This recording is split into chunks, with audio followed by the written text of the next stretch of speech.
Let's get corrupted. What is going on, everybody? It's your boy Joe with Meteoric Serpents coming back at you for another episode of the Colubrid Corruption podcast. Guys, I hope you're all doing super well. It's Mother's Day if you're watching this when it's premiering live. Currently, it is April 24th. This is a pre-recorded episode, but I think you guys will enjoy this one. For sure. I've been excited to talk to this guest. I met them recently, and hopefully you saw the thumbnail of who it is. We have on tonight Mike Curtin of Scattershot Exotics. So super excited to talk about his species that he's working with and all that. And he breeds a few different things. So definitely will be an interesting conversation. But before we get started tonight, guys, if it's your first time joining us, make sure you hit a like on today's podcast. Make sure you hit that subscribe button on YouTube. Hit the notification bell so you know every single time a new podcast is going live. We're getting close to that 1100 mark. Maybe when we're watching this, maybe when this goes live, we'll be at 1100, but we're right under. So help us get there. Then you can listen to this on all the major audio podcasting platforms like Apple, Spotify. You know them all. Feel free to give us a 5-star review on there and share with your friends. That would be greatly appreciated. Also, if you're watching live and in the description or show notes or whatever, you can find all my social media links. You can find me anywhere: Instagram, Facebook, TikTok, YouTube, obviously Morph Market. Just search Meteoric Serpents or search Colubrid Corruption. You're bound to find me for sure. But yeah, guys, also make sure you're supporting USARK Florida, the organizations that fight for our rights to keep our reptiles, whether it's just a hobby and their pets or, this is a business for you. Obviously, we want to protect our rights to keep the species we have, because you never know when legislation is going to hit countrywide or, local to you. Also, first link in the description below does go to the Meteoric Serpents Patreon, because if you're in that Patreon, you get early access to pre-recorded podcasts like this one. So the guys in there are going to get this a few weeks early. And otherwise, we have a cool Discord chat with a bunch of Colubrid enthusiasts. Plus, it's another way to support the show. Really helps out, and I appreciate all my Patreon members. So thank you guys very much for supporting. Let's see what else we're forgetting here. I may say this earlier. I don't know. Maybe I'll just let this be the reveal on the podcast. I wasn't going to say anything, but my cockseye girl that I said dropped a clutch of slugs. Well, I decided to incubate the one egg that looked good. Actually, it was 2 eggs, and one of them now has a full vein and embryo development. So we have one good cockseye egg on the ground, and at this current time of recording, we have a second gravid cockseye. So maybe a chance for redemption clutch. I hope so.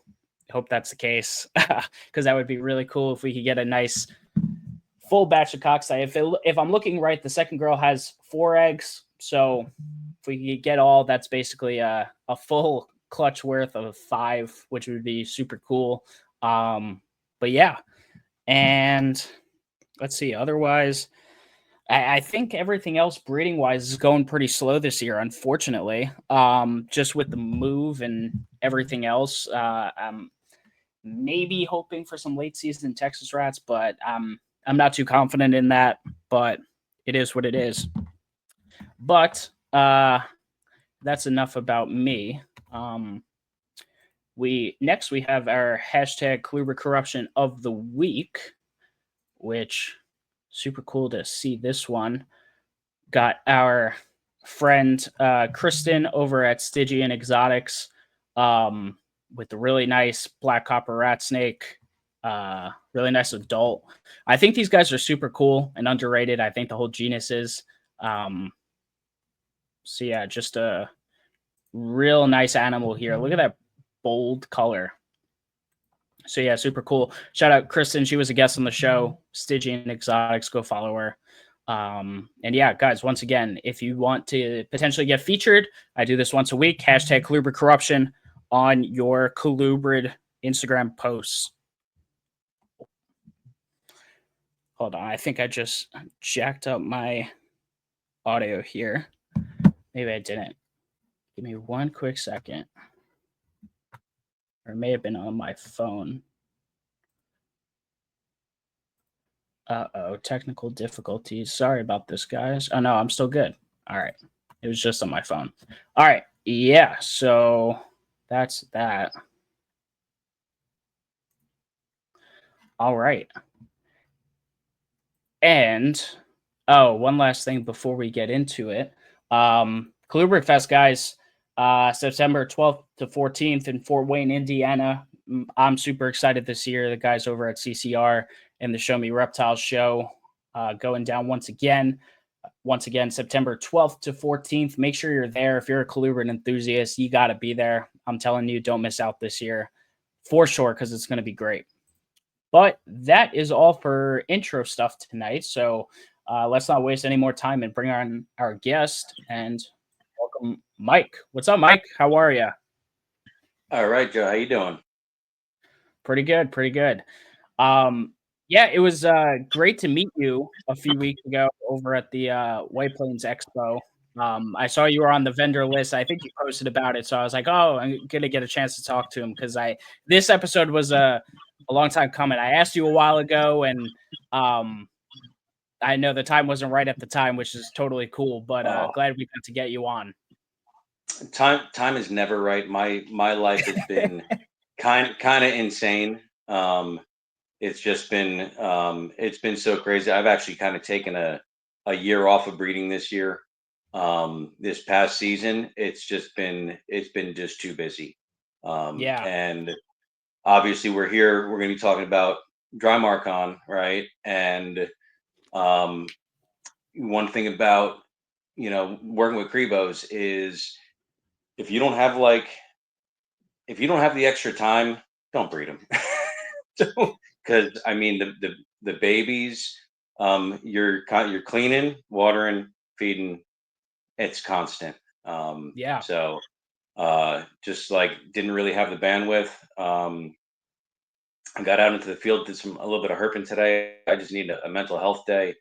So nice, that was super cool. I was just really glad to be out. And you know, couple friends of mine had to cancel last minute, so I went solo, man. And just something about being out in the woods on your own, uh, nobody pushing you, pulling you one way or another, and you just get to explore. And it's so I was out for about 4 hours, and nice. it was life giving. It was really rejuvenating. So, but Yeah, and yeah, weather was nice it's been over by hectic. I'm me. glad I to. assume it was by you. What's that? I said weather was nice over by me today. I'm not sure about you. Oh, it was great. I actually went. I went about I guess about an hour and 20 minutes south of where I live. Okay. I live about 20 minutes south of the where the Jones Fire is burning right now. I'm sure Oh, everybody's okay. heard about it in the Pine Barrens. Um, Yeah. so so yeah, I'm about 20 minutes south of there. And uh, sometimes when there's fires burning and there's smoke in the air, everything gets a little hazy. And Right. snakes kind of they have to it's kind of like an overcast day where they have to come out, they have to bask, they've got to seek some heat, and get that sun, um which makes it a lot of times makes it good. I i didn't know where the wind was going to blow, and I just didn't feel like dealing with the smoke. So I went south and down Cumberland County, and it was a nice day. It was good. Did you find Yeah. anything cool? A couple black rats, a Nice. nice eastern hog, fence lizards everywhere. Went out looking for pine snakes and wasn't able to wasn't able to find one. But hog noses are always a cool find. I really Yeah. enjoy them. They're a blast. And then um, the one rat snake unfortunately had SFD, which um, when you see that, it kind of breaks your heart. But That and a few different turtle species and some like fence lizards, little brown skinks. So it was a fun day. It was, Very cool. the target species eluded me, but found a lot of other stuff, and it was a good time. Yeah, that's always cool. Um, all right. So for I always kind of do this for people who may not know who you are or not familiar with your work. Can you kind of give a background of how you got into reptiles, where this all started for you, and how that kind of led into where you are today with everything? I've been since I was a little kid. I mean, it's the same story that a lot of us have. Just being a little kid and going out in the woods, and everywhere I went, I'm always looking for stuff. If there was a puddle. My parents brought us somewhere, and there was a puddle. I'd be in it catching frogs, turtles, looking for snakes. And that's just where it went. I don't know how many times we had to leave someplace early because I was covered in mud, and just catching whatever I could find. But I got my first snake. I was in third grade. Yeah, third grade. Yeah, I was in third grade. And a classmate had a Florida garter snake that he couldn't keep anymore, and wound up giving that to me. And obviously, his parents, you know, brought it over and made sure everything was good, and my parents allowed it into the house. I had that snake for quite a while, but Oh, I was always bringing stuff in the home.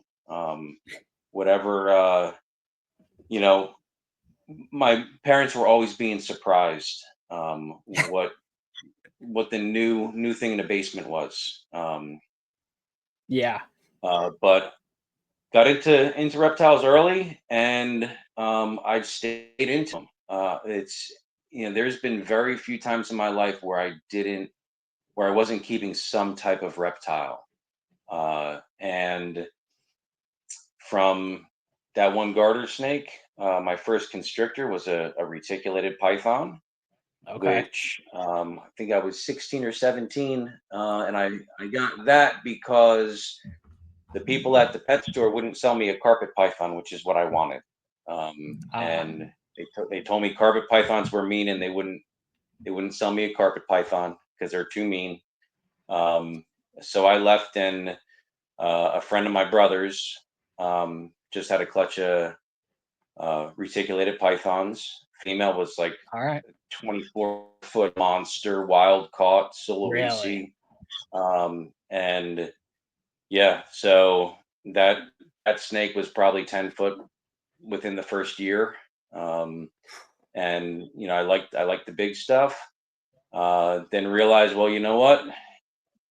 If I'm going to, be in my late teens, early 20s and party and, not have a stable home, probably can't keep giant snakes. So moved around a bit. Once I settled down with my wife and we started a family, I said, "Hey, how do you feel about me keeping snakes?" And she said, "That's fine. Can I have spiders?" And I said, "Sure, yeah, you can have spiders." So That's she's always got her good. Brazilian black. Yeah, yeah, she's got her tarantulas. She's been keeping Brazilian blacks now for as long as we've been married, for over 20 years. Nice. And I've been keeping the snakes. So my first dive back into keeping were carpet pythons. That's my bread and butter. It's something that I saw in that pet store all those years ago. They were labeled Diamond X carpet pythons. I had no idea what in the world that meant. Um, Obviously, now I know it's a diamond jungle cross, Yeah. or just anything crossed with a diamond. Um, and I tell you, like it just lit this flame that has never gone out. So I got into the carpet pythons pretty heavily, mostly jungles, electric yellow stuff. And the more I got into this stuff, so I was keeping them, blackheads, Woma python, a lot of pythons, couple of boas, Argentine boas. I had rainbow boas for a while, and didn't really do much with colubrids until I got some Lucy Texas rats, and Nice. an old friend of mine, Ed, had these super high red Texas rats. No morph to them. They were selectively bred. Just this. I mean, they were just a very orange Texas rat, and they were beautiful. So I started Yeah. working with them. Kept some sub-box for a while. Did some Pueblans, but mostly it was the rat snakes. Got into some black rats, some white sides, and brindles, and those were fun to keep. Um, but the focus stayed mostly pythons. Thanks, honey. The focus stayed mostly pythons. Yeah. And even so, I would see these pictures of yellowtail grebos, and everyone knows the pictures. These big 8, 9, 10 feet long giant colubrids, and it's like, man, I want one of those. I absolutely, like, for a long time I kind of dreamt about them. And everyone told me this thing. They're a mess. You got to clean them every day. They poop every day. They paint the cages, the whole nine. You know, so I was strongly discouraged from getting them. And I had most of my focus was on bowids. Okay. Roll around 2017. 2017, actually late 2016 and 2017, started having some pythons die unexpectedly. And like, what the hell's going on? Couldn't figure it out. And necropsies getting bad results, that where it's like, you have to go in and say, hey, listen, no, this isn't, your results are wrong. Like, the results might be correct, but diagnosis is wrong. And I'm kind of chasing a ghost, right? So finally, I started hearing about nidovirus or serpentovirus. Yeah. And I decided, you know what, I'm just going to test everything. So I swabbed a bunch of animals. I sent everything out to Ral down in Texas, and just for kicks, I swabbed Scattershot, who was my flagship animal, my trophy holdback from my very first jungle clutch. Okay. I dubbed him as the control because he was the picture of good health. So this can be like kind of like going from history into a side note. Yeah. If you're getting animals and you plan on breeding and you plan on keeping, quarantine, quarantine, quarantine everything, quarantine and test. All right. I just saw somebody, same thing, picture good health colubrid, with crypto. That God, he quarantined before, he quarantined when he got it, but it had crypto. So that animal's not going into that collection. I get a diagnosis of nidovirus on the one animal that had no symptoms, and that was scattershot. Wow. I shut everything down. It's okay. I posted up a video. Hey, like, this is what's going on. Nido's been diagnosed in my collection, and I spent, man, spent year and a half of um, testing, euthanizing, watching stuff die. You know, I had a line of coastal carpet pythons. That was my line uh, that I developed was the Russian tiger line. Um, Wiped out. Hopefully, Eric Burke. Um, and between Eric Burke and Eric Hernandez, each one of them have one of my offspring. Ah, And they're Eric Burks right now. Hopefully, they can that back into the hobby a little bit because a lot of them were lost. Um, so once everything was recovered, I lost probably about a third of my collection, and you know, kept on getting negative tests, negative tests. Everything's looking good. Um, and it was time to kind of get recharged. Like, okay, let's get this going again. All right, let's look at right. breeding again. And um, Bobby Lee, actually, my friend Brian, Brian Feld. I'm sure some of y'all know who he is. He's a keeper. He's not big time at all, yeah, but he's a great keeper. He's been keeping for a really long time.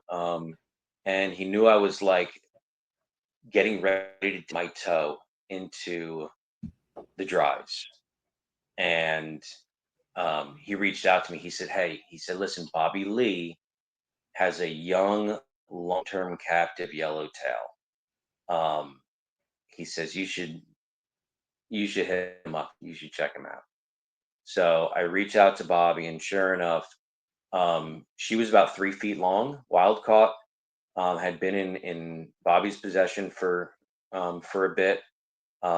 Super healthy, and that was my first venture into the Grebos. And man, I fell in love. I fell in Yeah. love. Um, so I still have her. She's my yellowtail breeder.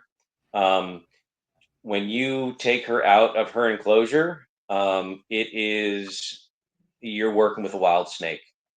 Everything about her demeanor, she's not friendly at all. You take her out in the yard and put her down, and she will bolt just like a Yeah. wild snake. Um, just like any snake you come across in the wild. Just I mean, it's basically like having an 8 foot racer. And I'll put her down, and she'll take off, and I'll pick her back up and put her down, and I'll try to get some pictures if I can. Um, there's one time, it was a great picture a friend of mine took. Was she got tired of me catching her and putting her back where in the shade where I wanted her. So instead of I did it one too many times, and instead of taking off and um, heading away from me, she periscoped with her mouth wide open, and she came right at me. Really. She, like full threat display, mouth wide open, throat flared, and she came straight at me. She's like she's one of two snakes that has actually like um, chased me, so to speak. But she was coming after me. She wanted me to know that she was tired of playing my game. Um, uh, so from there, I was full in. I had to keep the dry mark on. I had her. I wound up getting captive bred male to pair up with her. And if you got yellow tails, you got to have black tails. So when I'm getting a group of black tails, of which I kept a pair. The thing about dries is, and I know some people do keep them in some of the larger racks. Um, I keep mine in cages. I keep them in 6 foot by 2 foot by 16-inch tall cages, Okay. and I'm in the process of giving them more depth, um, because even the 6 footers, uh, they've got room. They're good. They're content. not trying to get out, not rubbing or anything like that, but I'd like to give them a little bit more room, Yeah. especially knowing how active and fast they are. I'd like to give them a little bit more room. But after that, I wound up with got some Rubidas, the Mexican Cribos. I got the black and white lines, one from Ron Allen, and who the other one come from? I wound up, and I know I should have his name right off the top of my head, and I don't know why, and I feel bad about that.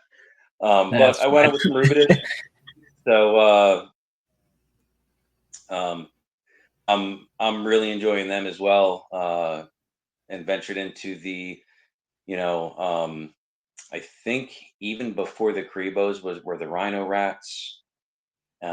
So keeping both species of rhinos, and then the king rats. So Nice. yeah, I made a decision back in 17 when I got hit with that Nido diagnosis. I'm like, this is stupid. I'm keeping all pythons, um, and very few boas, very few colubrids, and there were animals that kind of did it for me. That really intrigued me. So that's what I started doing. It's like, you know what? I'm just gonna, if it fascinates me, awesome. Um, that's what I'm gonna work with.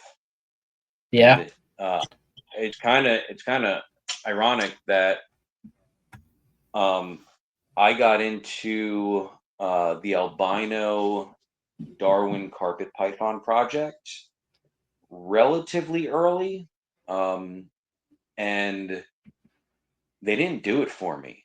I dumped a bunch of money on these animals because everyone was asking for them, and it's like, Right. eh, okay. Like, I'm like, albinos aren't my thing. They've never been my thing. Um, and I've got an albino white side that's actually my middle son's, because they don't do it for me. And I said, you know what? I'm done with this. I'm doing stuff that excites me. I'm doing stuff that I'm passionate about, and you know, year or two later, all of a sudden, those and rhinos, they're both getting some popularity. Same thing Oh, with the big king time. rats. Uh, they're getting, like, people are looking at, and it was completely unintentional, but it's like, well, that's cool. Because usually you put money into a project, and then you hope maybe one day you'll get a return on that. Yeah. With me, it was kind of the opposite.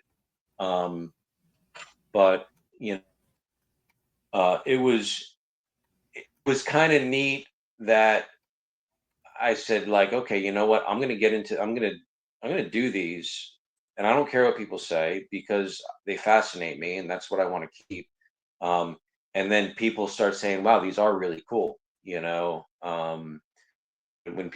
When you find something and people jump on that, it's pretty neat. And I know that there's a ton of guys out there been working with these animals for decades and decades, and my hat's off to them, because, like, they were way ahead of the curve, Oh, yeah. and they knew what was up, because, like, they're really cool.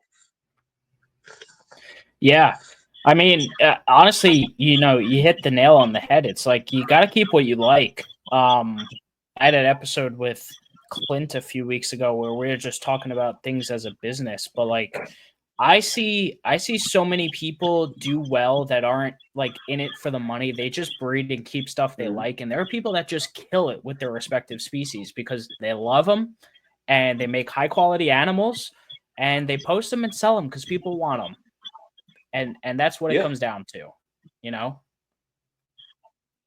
yeah, it's kind of funny. So like I said, I started when I got back into the hobby. It was with carpet pythons because, like I said, there was a fire that was lit in me, and like that's where I wanted to go. And um, man, like nobody was working with them. At least, I mean, there were very few people.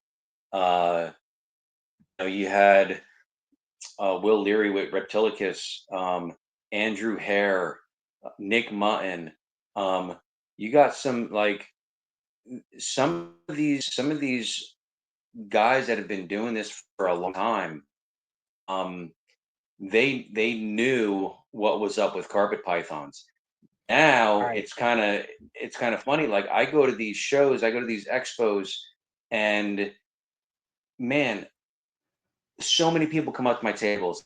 Hey, listen, I'm a ball python guy, but I've always wanted carpet pythons. They're really pretty. They're really cool. What can you tell me about them? So you've seen like more people get into them, as Yep. well as like it's funny. I joke like when I do shows, you've seen my table. Yeah. I call it the cool kids table because people come over and like they're like, wow, there aren't any more of those here, and those are the only ones here, and those are the only ones here. You know, um, it's just Yep. it's super neat because it's just like the stuff that I'm really passionate about. Seeing people that are sharing that passion, and then you see the people that are like, yeah, I want to do these, but I can't right now because I'm doing X, Y, and Z. It's like, Right. well, when you're ready, jump in, and like you can kind of tell they want to do it. They want to get Yeah. into it, um, Yeah. and it. I think if you take the time to understand the animals too, um, that a lot of the myths and misconceptions I don't feel are entirely accurate. I agree. I mean, you were talking about Texas rats before, which do you still keep them at all or no? I You don't moved have on any from those? Texas rats anymore, but I Well, kind of just to miss make them. an example of them, like they're like the aggressive snake, and like I swear by it, my adults do not bite me. I don't get bit, Right. doesn't happen, and yeah, but they'll still be known as that forever. I'm trying to change the stigma, but Right. And you know uh, what? I think you will. And I think like part of that is you can I mean look at all the things we breed for. We can breed for temperament. We can yes, breed for prey preference. Um, there's a lot of different things that we can do to um to advance our animals. And make them more, I guess, pet worthy to an extent. yeah. There's a number of people that I've sold carpet pythons to as a first snake, and they were pleasantly surprised because they had heard everything about how mean they are. Um, Yep. Same thing with the Crebos. Um, I hear all the time, "Oh yeah, they paint the cages, don't they?" And it honestly hasn't been my experience. I don't know. Have you ever kept I mean, Crebos any before? I have not personally. I'm living through Emilio and Brock, who are my buddies who now have been getting into Crebos, and I just hear about they conversate every day about them a little bit. But dude, even Yeah. like other colubrids, all my rat snakes, they take a meal, they're pooping 2 to 3 days later, like guaranteed. It's not Yeah. like all colubrids have a fast metabolism. I know Crebos you're Yep. usually feeding a bit more, but like in general, all of them are gonna have that type of metabolism. Right. Right. Um, what I noticed a couple of things when it comes to uh, my animals. And I know everyone does things a little bit differently. Uh, The only thing that I feed my animals that is bigger than an adult mouse are the trout. Um, so I feed them. They eat whole fish. Um, they eat whole frozen thawed trout. They eat whole frozen thawed eels. The eels, I can keep it to a minimum. I absolutely love them, but Interesting. they do smell really bad on the way out. Um, I'm sure. and I believe they've got thiaminase, higher levels of thiaminase in them, which Okay. so I try to avoid the eels.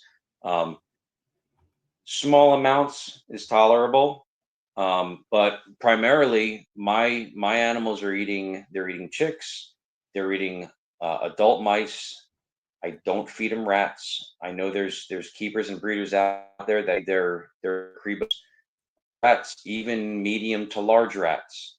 Um, I want when my Cribos poop, I want it to be poop. I don't want it to be a half digested rodent coming out the back end. Right. So with the fish, with the mice, um, with the fish mice, I want them to be able to fully digest it. If you if they are able to fully digest, that reduces the smell. If they have enough room, that is going to prevent them from painting the walls. Lots of room and and hiding areas. So you got Yeah. that video up right now. Um, Yep. Now, if you look in the background, you see he's probably got half of his body out of that hide. So Yeah. I reached out to this is a number of years ago. I reached out to Mark uh, at Boa Master, and I've known Mark for years. And I said, hey, listen, I'm looking to do some humid hides, and I gave him the dimensions. He did the PVC, half-inch PVC on the CNC machine, and he sent me all the pieces. It's got a hinged lid, a side entrance. Nice. The thing that I noticed about Grebos, um, the substrate in the boxes is a combination of eco earth and sphagnum moss, and I periodically will add to it because drag it out with them. Um, it breaks down over time, but those Yeah. boxes haven't been changed in like 3 or 4 years because they won't defecate in their box. Yeah. I've got one blacktail. Sometimes he'll go a little in the box, but nothing more than spot clean. They'd prefer to do it in the cage and then get away from it, and they hang out in their humid hide. They have a humid hide 24/7 uh, all throughout the year. I do that with all my animals, actually, all my snakes, including carpet pythons. Um, I've never since I started doing the year-round humid hides, um, I have not had any issues with egg binding, and I've had no issues with females that aren't sure where to lay their eggs. No Okay. eggs in the water bowl. Um, no eggs under the paper.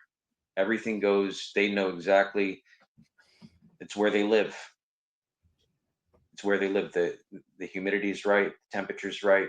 Conditions are correct. Um, it smells like them. They're comfortable. That's where they want to deposit their eggs. Cool. Yeah. Um, how many clutches of Karibos have you had over the year? I mean, I'm just scrolling through your Instagram and I see like baby after baby. You've been breeding them for how long? I've only been breeding them for a few years, Okay. and I've produced only two clutches of yellowtails, two clutches of blacktails. All right. And the success rates have been near 100% on both. Very nice. The yellowtails, I think out of about 40 eggs, I think I've lost two. And then with my blacktails, there were a few that were infertile. And I lost one, with the exception of the infertils. I lost one full term when its clutch mate flipped its egg over, and it wasn't it couldn't figure out how to get out. Gotcha. So it had already pipped, and it had pipped, and it was trying to get out the bottom of the egg, and so um, but hatch rate's been great. Um, it's been a blacktails getting the babies started, piece of cake. Yellowtails, that was a challenge. Um, Okay. and everyone, and it's everybody says like, hey, yeah, they're tricky, they're tricky, and um, you think, oh well, you know what? How bad could it be? Um, my first collection of yellowtails, uh, yeah, it was concerning. Do Um, you think potentially a so little more so because the mom's wild caught? mm-mm, I don't think so at No. all. Um, I think because I've talked to so many people with uh, captive bred captive bred adults that they've bred, and it's the same thing. I think Interesting. they have. I mean, they've got decent sized clutches for a big snake. You're going to get 20, 22 eggs, and that many babies in the wild. I think by design, you're going to have different prey preferences throughout the clutch, where you know certain babies are going to be looking for one thing, other babies are going to be looking for another. um and I think that goes, and I think that's across the board. I haven't talked to anybody that has told me, oh, yellowtails are a breeze. They're really easy to they are easy to breed. I will tell you that they were very easy for me to breed. um the babies, however, were a challenge. Yeah. And But once you kind of get them figured out, uh, you can build from that. I talked to Ron Allen down in Florida, and um, we went on close to 30 days, where I had maybe two of the clutch were eating, um, after almost a month.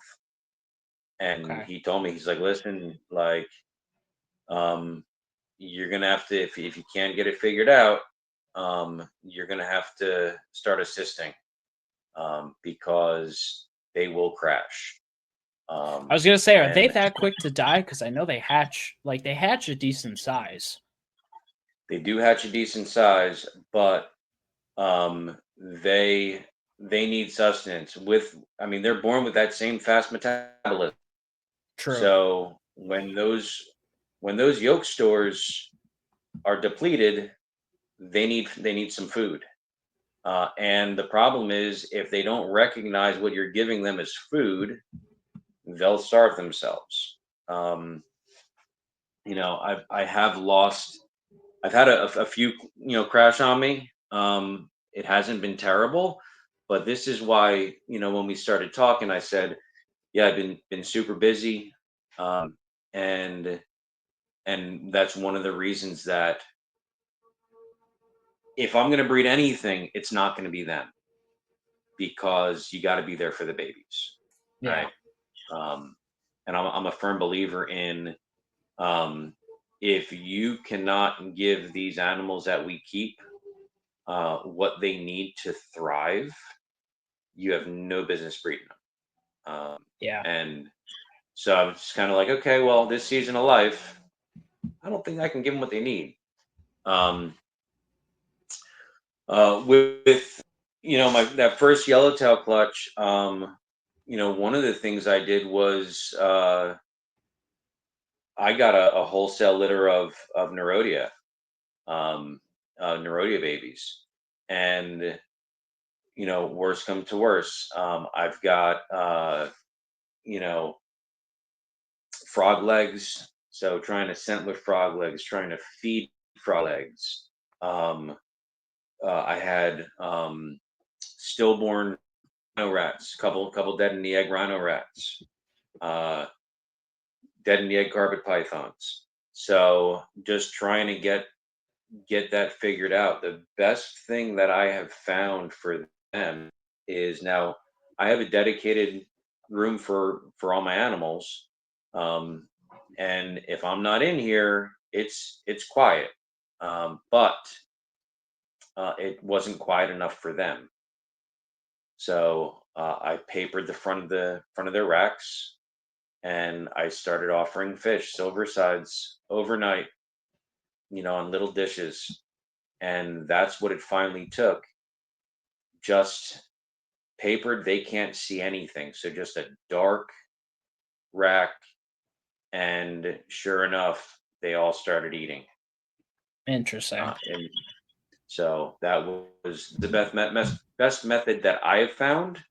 Um, and the next clutch, you know, right out of the gate, I said, I'm going to try this right away, and that's what I did, and it was successful. Uh, Yeah, I was about to ask Blacktails that. I was like second time. What's that? No, I was gonna say that like second time around, did you go to that and did it works? But obviously it did. Yeah. Um, yeah, the second time around, I tried um scented scented first with paper, and I think maybe one or two of them ate scented rodents a- off the bat, but most of them they wanted the fish. Gotcha. They didn't want the rodents. Uh, my blacktails, they take scented rodents almost guaranteed right off the bat, right out of the egg. They're a piece of cake. Very cool. All right. Um, and then what is your kind of game plan when it comes to I don't know if you are keeping any, but like holdbacks and stuff, because I know with the Cribos you can't do a whole lot of interbreeding with siblings and close relatives Yeah. and whatnot. So are you keeping some stuff and then picking up some new stuff? What's your or are you not even expanding your personal collection at all? I'm not expanding right now. Um, this so for next season coming up, I'm going to be breeding. Um, I've got a number of pairings planned. Um, I also have a tentative plan for building a colubrid shed, Nice. because um, who doesn't want more big colubrids? like, um, so I'm kind of leaning in that direction. If I'm able to, I'd like to build a colubrid shed, and keep them out there, and that will give me a little bit more room in the main room, and then keep the focus for the big colubrids in the big cages, out in the shed on the back of the property. Nice. If I can do that, I'm going to do that. That's when I'm going to start thinking about holdbacks, and not only holdbacks, but bringing in more new wild caught blood. Um, and then different locales. So I've got Guyana yellowtails. I'd like the Surinams. They just got a little bit of a different look to them. Uh, and they're really pretty. A lot of times, a lot lighter across the board. I like the contrast of the Guyanans, but the Surinams, um, I've noticed they've got more likely to have those yellow heads, and brighter bodies. Okay. So I'd like to have both of those. And then on top of that, Texas Indigos are on my list. So I've got a few like a few Colubrids on my list that they're big, and Yeah. they're big and they need some space. Gotcha. So, Cool. Let's see. Anything we kind of didn't touch on in terms of your dry mark on? um, main thing is diet, uh, which we did, Yeah. and uh, so like that's what I try and tell people is diet and space and don't overheat them. Lots of the babies. Hang tight one sec.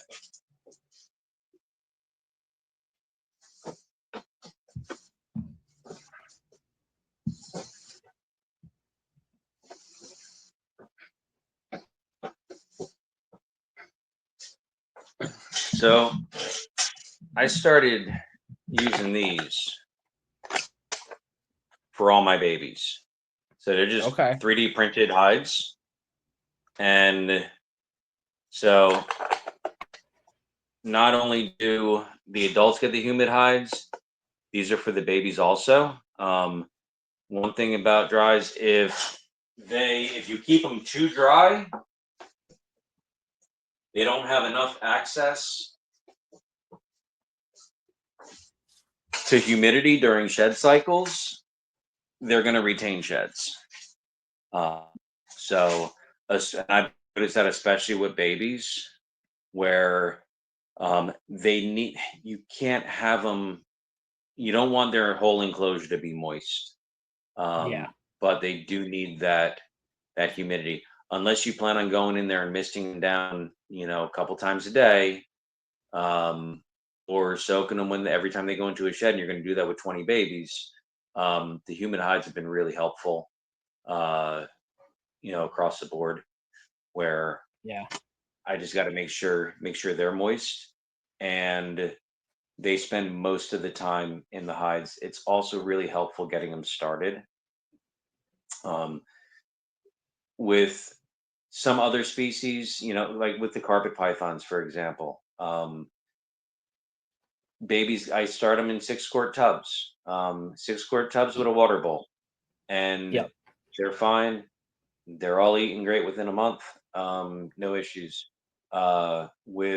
With the dry mark on, I think they're so uh, because they're more high strung.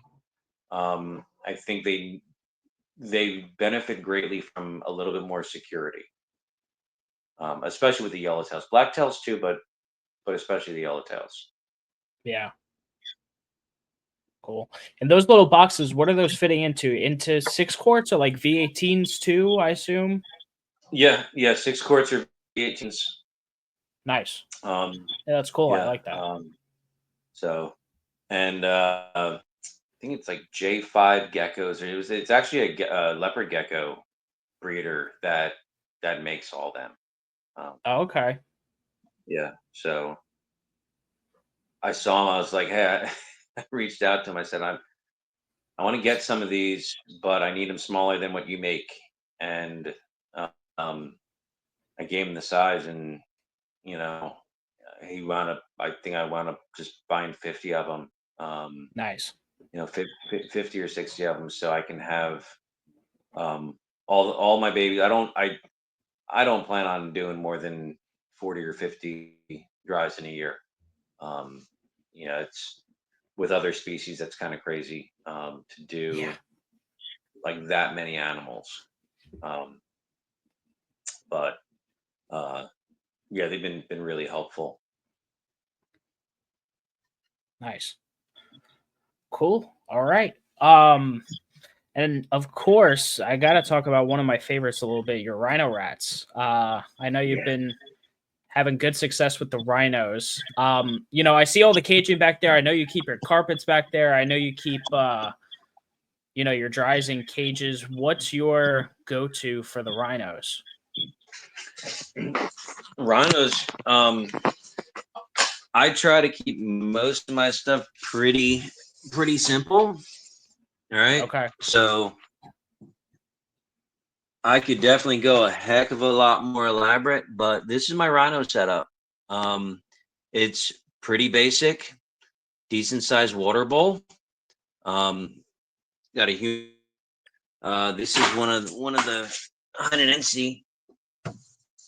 Okay.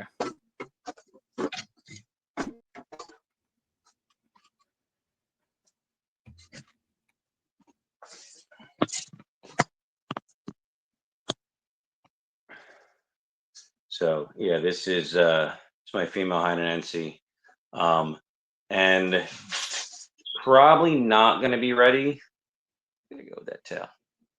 Probably not going to be ready next season. She'll be ready by the following one. Okay.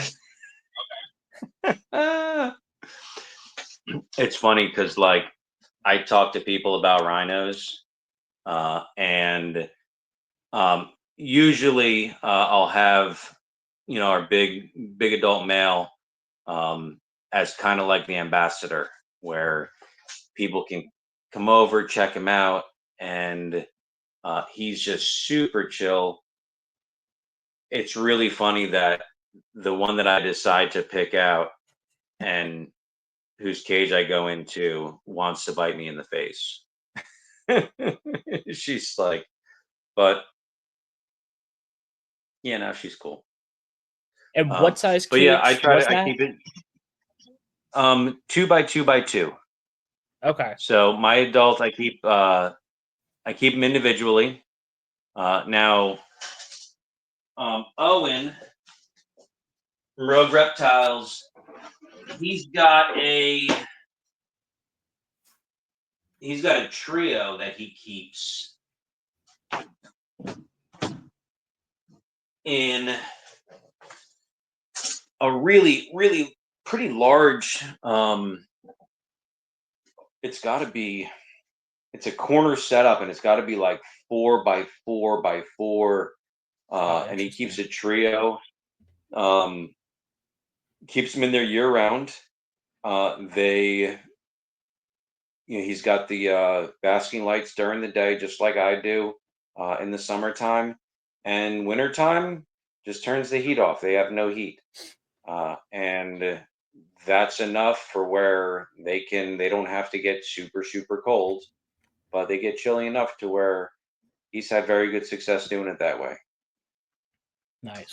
So that's one of the cool things about rhinos is, and I've told a lot of people this. I think they're probably one of the funnest first like beginner snakes because they are, I don't want to say tolerant to keeper error, but their care requirements are relatively Oh, basic, yes. you know. Um, so the care requirements are really basic, uh, to where you gotta avoid overheating them, avoid overfeeding them, and avoid keeping them too moist. As long as you can do those things, they should thrive. And Yep. then beyond that, you can provide them. I mean, sky's the limit. You can provide them enclosures as big as you want, as decorative as you want.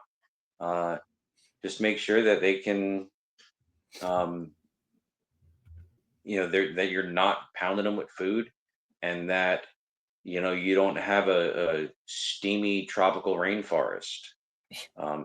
and they're good. Uh, Yeah. and the temperament on them is great too. I love them. Yeah. They're Um, Ever since I got them, I mean, I just love them. They've been a dream snake of mine for a very long time, but I'm glad I finally took the dive last year and got some of them because they're great. Yeah. It's it was I think it might have been the year after Nido hit me. That it actually might have been the same Carpet Fest. Um, no, it was the Carpet Fest where the Nido diagnosis, where I got the first Nido diagnosis, Okay. and um, so I was there, and Buddy Buscemi brought some rhinos for Owen, and um, hands him these rhinos, and I take a little glance, and then I had to take my glasses out and actually like look at him, right? Yeah. And it's funny because like Owen looks at me, he's like, "Oh no, he's taking the glasses." Like it was like he knew. Um, and and yeah, I think a year later, I yeah, a year or two later, I had him. I had to get him. Um, Yeah. and I got a couple from Rob Stone, and Nice. I got a couple from Terry, Terry Burwell. Very So cool. that was my um, those are my breeders.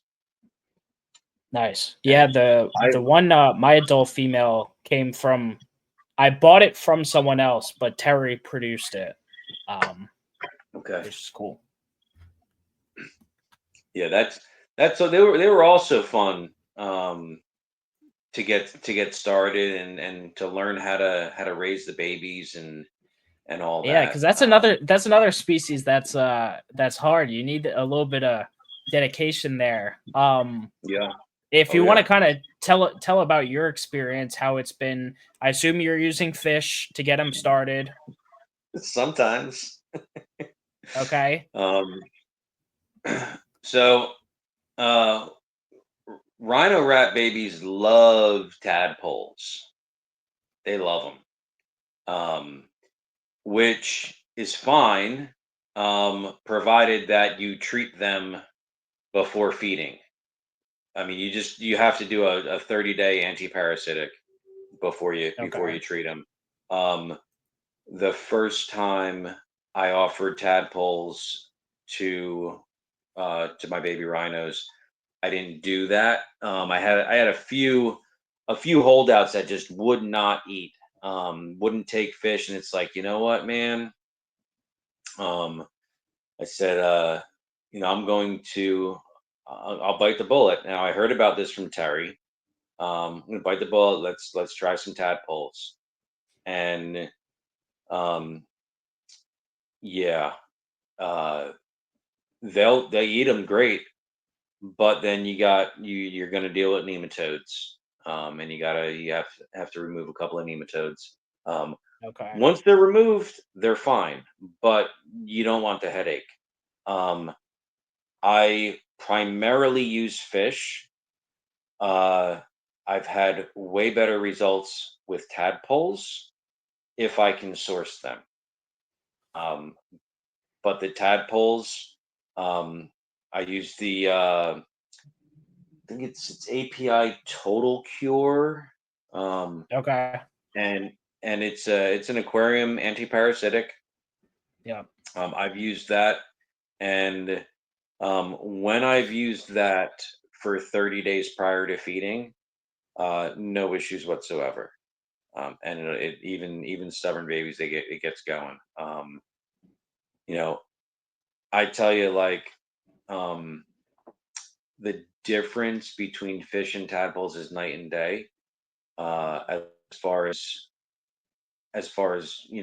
desire for them to eat it.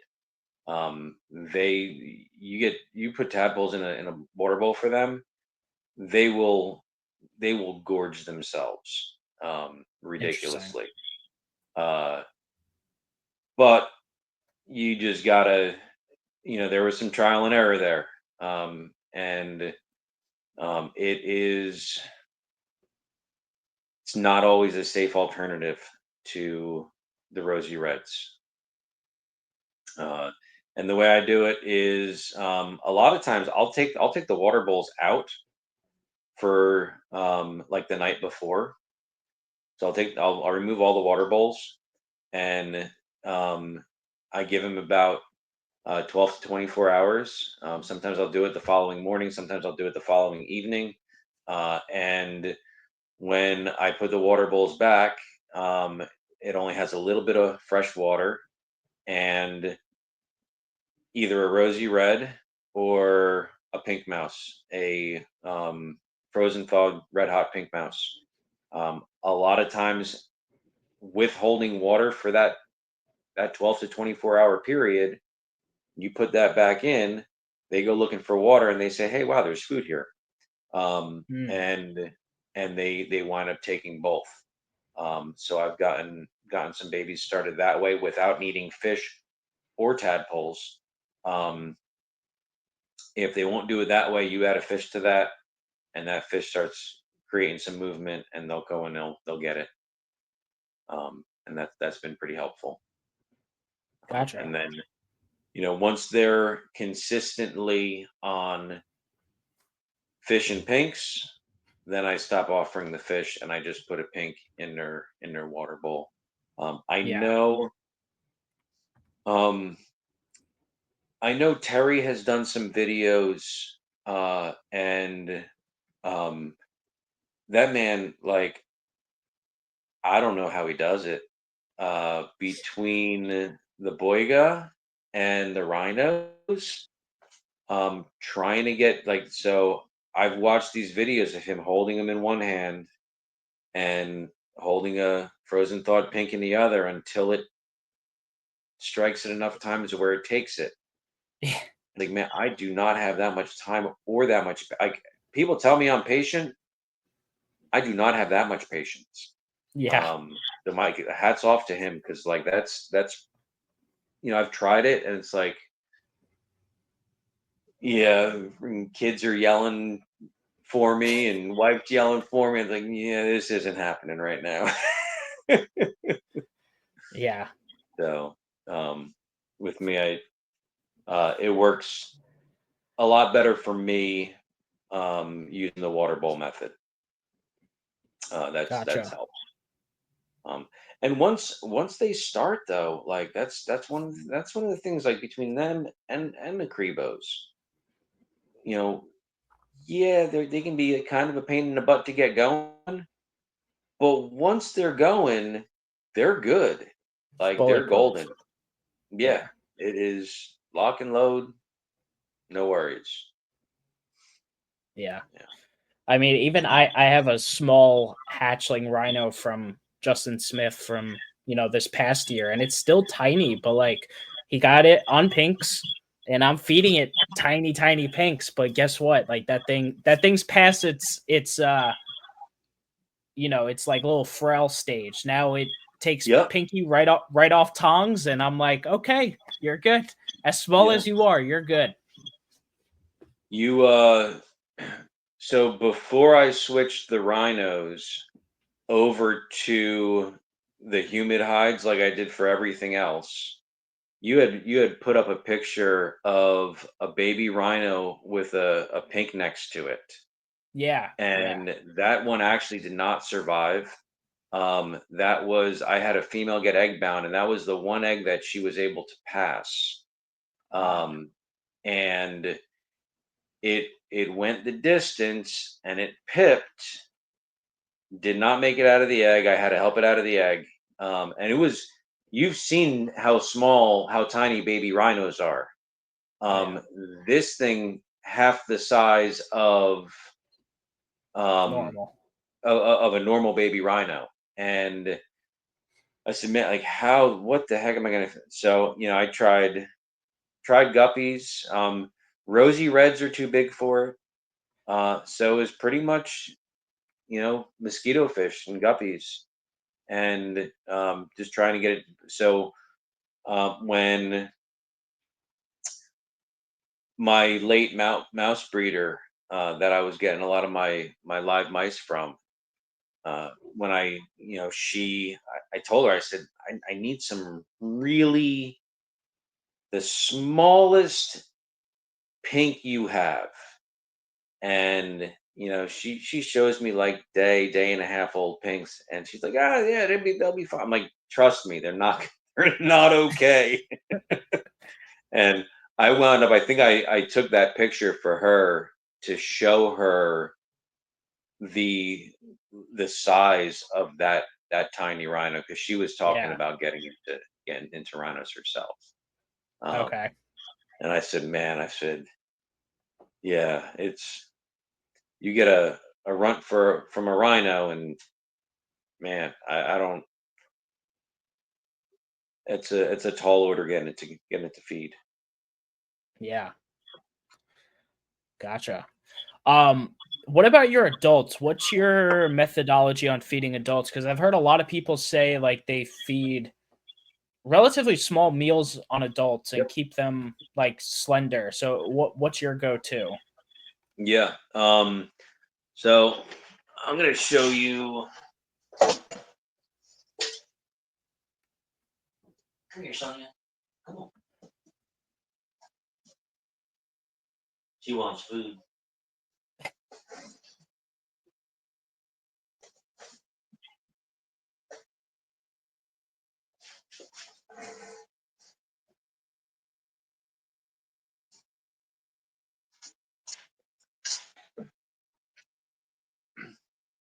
This is my adult bull and Garrett female. Okay. She's not big. She'll give me about a dozen eggs, and I feed her my adults between 1 and 3 day-old quail chicks, and only about every 10 to 14 days. So I don't feed them super often, Yeah. and I don't feed them big meals. So she'll eat quail chicks, nothing bigger than a hopper mouse. I tend to, with the rodents, smaller is better. So I'll go with like a large fuzzy mouse, and I'll give her like a couple large fuzzy mice, a couple of quail chicks, but that's it. I don't overdo it. Um, Now, obviously, a female this size, she could, if she wanted, uh, easily take an adult mouse or a Yeah. small rat, and I've seen people feed them that way. But um, I tell you what, like Rob Stone, I don't know. Have you spoken? Do you know Rob I had personally? I had a I had him on. Yeah. Yeah, I've talked to Rob. Oh, cool. Did you I talk to him actually about the just did. rhinos? Yeah, definitely. I actually just did Oh, Reptile word. Fight Club with him. That's going to be out soon. Cool. Excellent. Um, he's the one.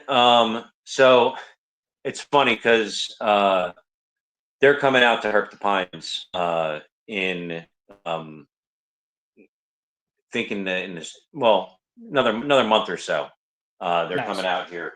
So part of my trip today was, checking out some spots that he wanted to take a look at. Um, but listening to the amount of work that he put into these, figuring them out, because and like, you got to remember that I think he was the first one to really be successful with them, and he was the one to figure out, okay, um, they're being overfed, they're being kept too warm, they're being kept too humid, they're getting all these skin disorders, they're getting all these Yeah. these fatty tumors. So I try to follow his methodology as far as feeding is concerned. And I've seen, we've all seen the videos on social media like, oh, check out this rhino rat snake, eat this meal. And it's like, yo, that's friggin' huge. Like you're gonna kill that animal. So I keep it small, and relatively infrequent. After they breed, um, then maybe I'll feed them like once a week. They get an extra prey item, but I still keep it. The each individual prey item is still relatively small. Even building up to breeding as they're like building eggs, you still keep it Hmm. moderate. Yep. Yeah. Okay. Yeah. Still moderate. I might offer them a little bit extra, but not nothing dramatic. It's not Gotcha. like, oh well, here comes breeding season. I'm gonna now it's time to pump them up. It's more like, I guess you can have another one. Okay. It's not a really an intentional. Um, uh, I don't. I try not to push any of my animals. And in my experience, I don't like animals that you push, that you give a lot of that extra food to. I don't think they're particularly better breeders than animals that just have a stable, consistent diet. Um, I've one of my jungles, you know, it completely different species, but Yeah. you've got. I had a jungle that she gave me, I think, 16 eggs, and I let her keep them. She maternally incubated them, and she recovered fine.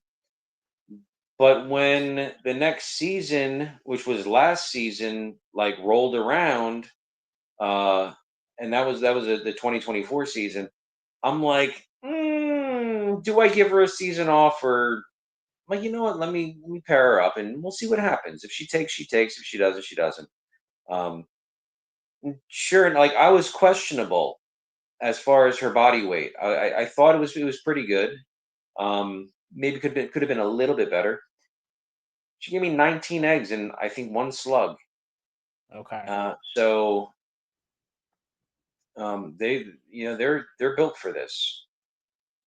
Um, Yeah. Obviously, which is it's kind of cool that everything had the year off this year. So I think that's a good thing. Yeah. I mean, the other thing that like I feel like we probably don't think about as much as captive keeper. I know we all don't. Is that like these animals are not getting consistent meals in the wild, and like they're just Right. not. They're 100% not keeping the body condition that we even put our own animals in, even if we're being moderate as keepers. Like Hmm. they're still eating. They're still going to be eating less in the wild and still Right. reproducing. So Yeah.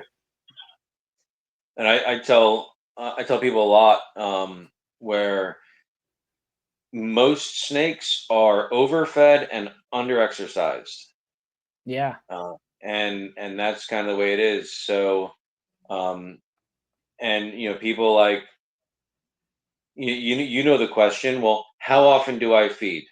Um, I told you, like, uh, with her, maybe 10 to 14 days. Uh, that's usually around what it works out to, but it's when they look hungry. When they're so like when I opened this cage, I'm bleeding right now because she's hungry. Yeah. Um, but you saw once she was out, like, so she stopped chewing on me, and then she was out, and she's like, "All right, well, you're not food. I can't get that down." So, um, but uh, they're in the wild. These animals are lean and looking for food. They're always hunting. They're always looking for food, Yeah. um, and they don't always have it there. So, but yeah, Yeah. I wait till they're looking. You can tell if you're in tune with your animals. You can tell by their body language. um, who is and is not looking for food. So that's what I try and focus most on. Yeah. All right, cool, man.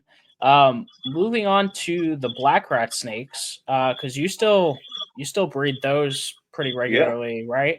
Yeah. Yeah, that project has actually transferred to my son Chase. Um, Okay. and what's pretty neat, there should be um, when I got the black rats, I quarantined them in his room. So he named them, and he asked if they could be his. And I said, yeah, that's fine. Um, yeah, uh, he has since bred them on his own. Uh, Awesome. and there's man, there's got to be a video either on my Instagram or my Facebook of him when his first clutch of white sides were hatching. Um, Man, he was so excited.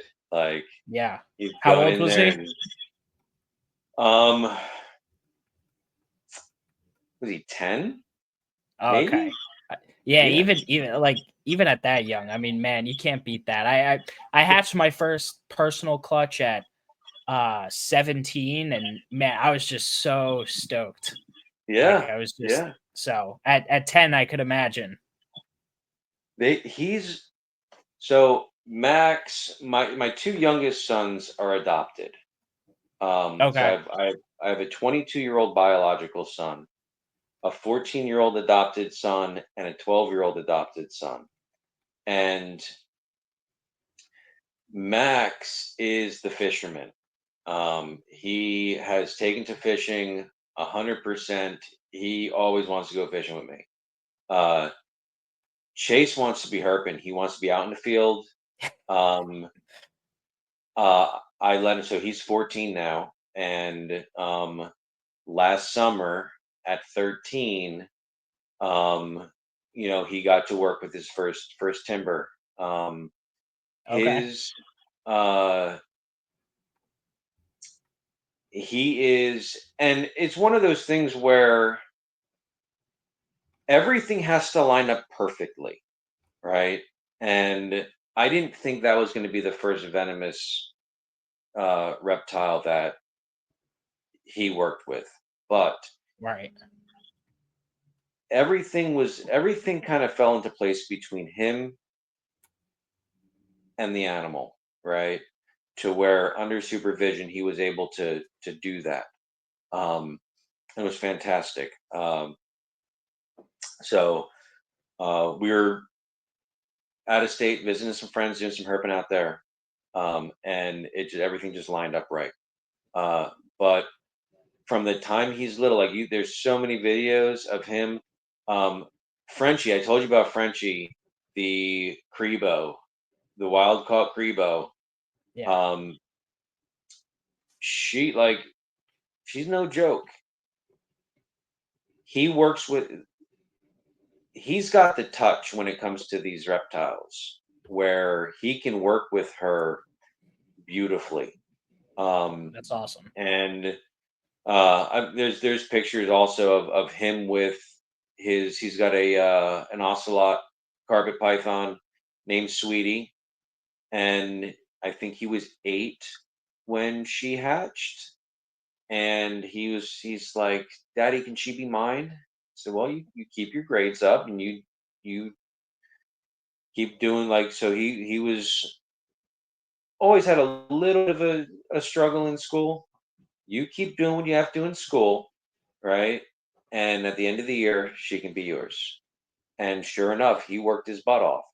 And um, she's up in his room right now, and Nice. he takes care of. He's got his snakes up in his room, and I got mine down Cool. here. So he's got the white sides and albino white sides. Uh, and so those are the only rat snake morphs that we work with. Okay. Um, so, but he has them. He didn't breed any this past season. Um, this coming season he might. I'll leave that up to him if he wants to do that.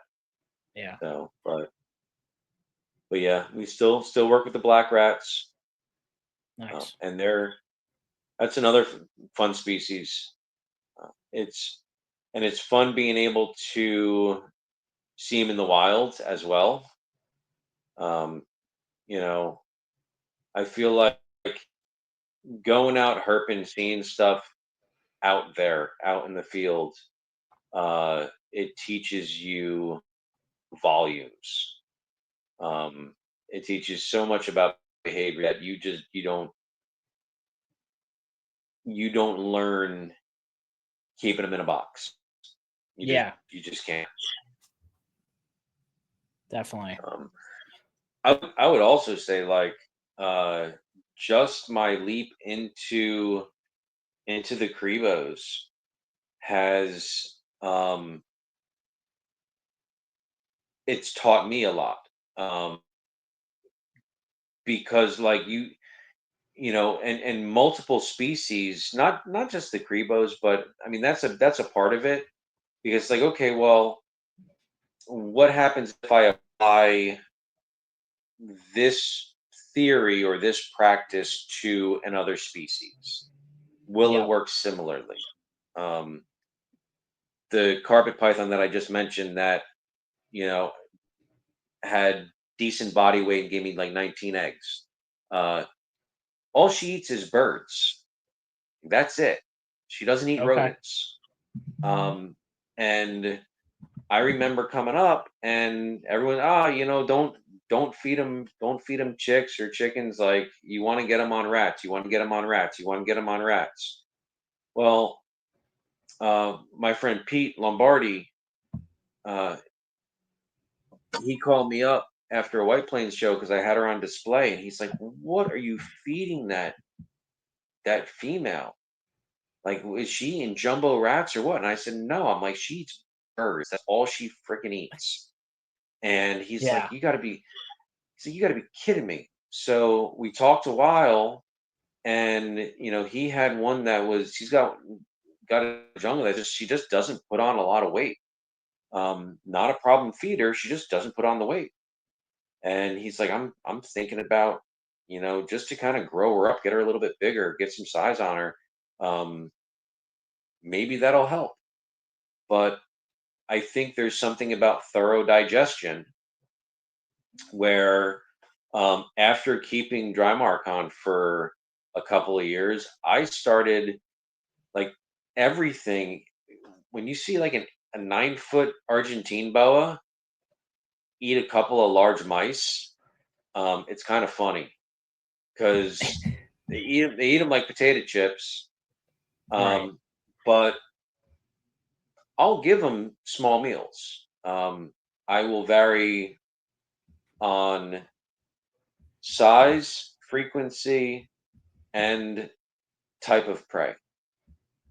So, um, and usually, as soon as an animal is able to eat a medium rat, that's all that animal eats for the rest of its life Yeah. is medium rats.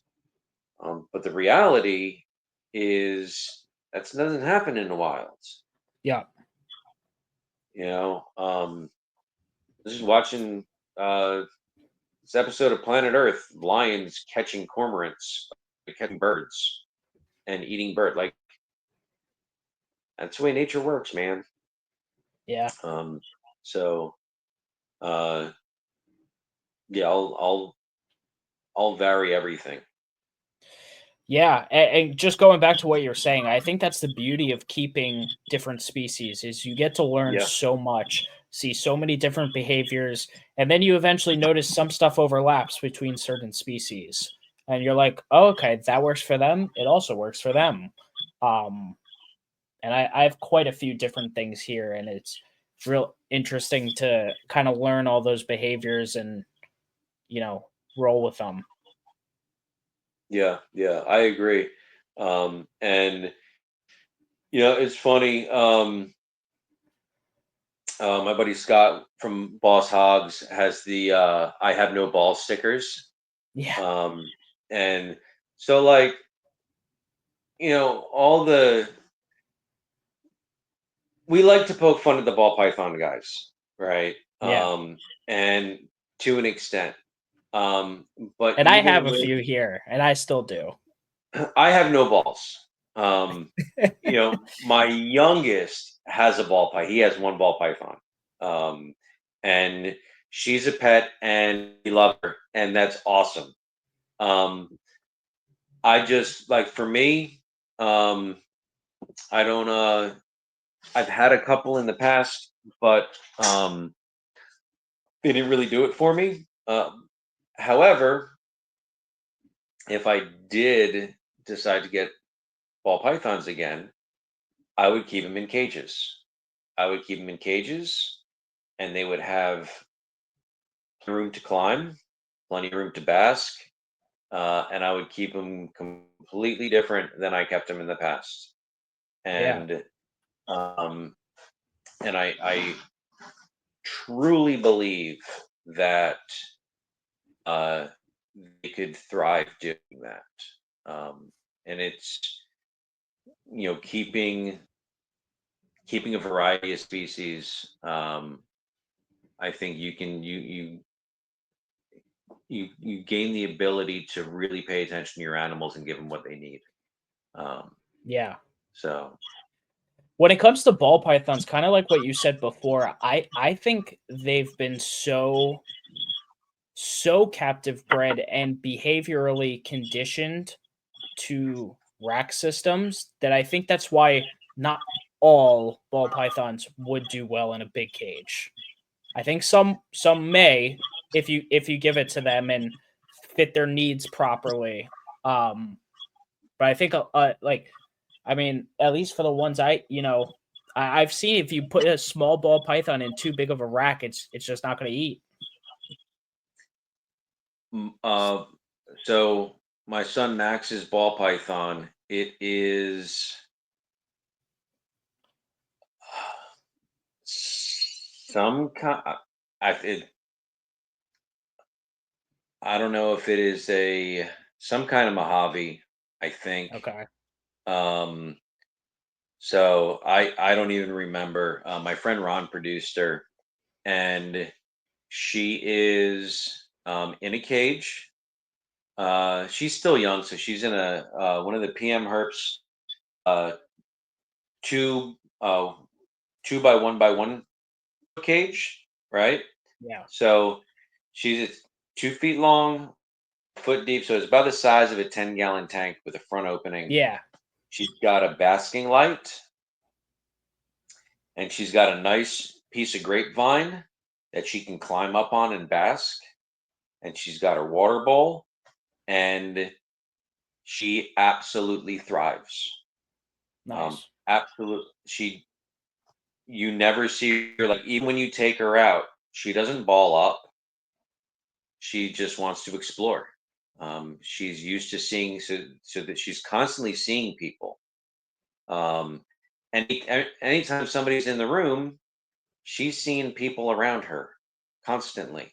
Um, and that's the thing with uh, people ask me like with the carpet pythons, but also with the crebos, you put them in a rack and they don't see as much. They're not seeing what's going on around them. They're not as Yeah. acclimated to human movement. Um, I think they're going to utilize what you give them. Um, Yeah. I don't know, and I'm sure to an extent, you can inbreed to a point where it's like, um, yeah, how is this snake even going to survive? Um, but I think a lot of that natural instinct is hard to kill. It's hard to breed out of it. Yeah. I meant more so like not throwing a hatchling ball python in like a 40-gallon equivalent. Like I think Oh yeah, that's silly. yeah, I yep, I think throwing most baby snakes in a 40-gallon equivalent is silly. I mean, you see Facebook right, posts of right. it all the time, no matter the species. And I'm like, you could put as much clutter in the world in there, and in my opinion, it's still too much space. I think they're still overwhelmed in too big of a space. That's really all I meant by it. I think an adult ball python would do great in a cage, but growing them up, sometimes they could be a little tough when they're small. I don't want to say tough like too, weird, but like, I had stuff I produced like just go off of food. And it's just like they've been in a V18, they were eating consistently, and then like that, they just stopped for me. And I'm just like, what the hell, man? And then funny enough, I move, first meal I offer them, both of them eat. I'm like, okay, yeah, assholes. I'm like, that's what it took. Yeah. Oh, I get it. Animals, they're odd. Like they have Oh yeah. their little quirk. And we keep them in captivity. They're we hope that they do what we want them to do, but we gotta pretty much reserve ourselves to the fact that you know what they're not always going to act the way we want them to, Yeah. and that has to be okay. Yeah. Um Only because I just don't know carpet pythons as well, so forgive me. But what are your going off of Colubrids, but like what are some of Right. your mainstay projects when it comes to the carpet pythons for any enthusiasts out there? Um, so I produced the first ocelot jag in North America, um, and it was me and Bill Stiegel. Are the ones in North America that were doing the ocelots. I still work with primarily the jungles, uh, Okay. ocelot jaguars. Now, ocelot's kind of a polygenic trait. Some of the ones that you had put up from my Instagram are some of the ocelot animals, but Yeah, if anyone was um, watching the live, go back earlier. Threw up a bunch of them on the screen yeah, yeah. at the beginning. Um, and then the zebras too. So I'm gonna pull out Yeah, go for it. anybody who's a little bit older. Um, anybody who's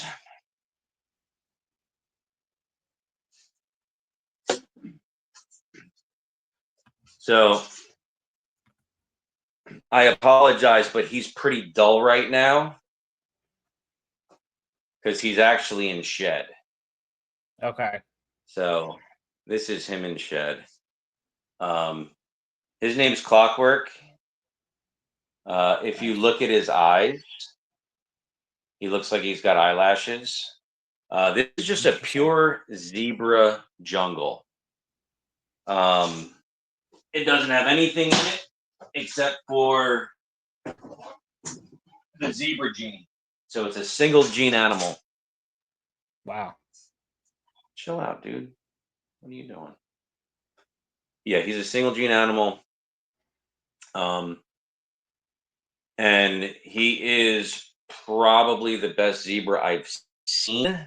It just so happened that I produced him a few years back. Okay. Um, Very cool. so, and he's the one, like, you'll see some pictures of him. He's the one that's in my logo. He's the animal that my logo is built around. Nice. So once he sheds, he glows. But primarily, I'm doing the zebras, pure jungles, and the ocelot jags. Um,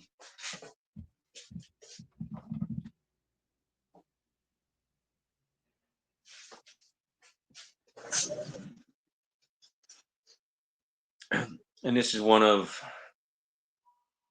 Oh, that's cool. my ocelot jags.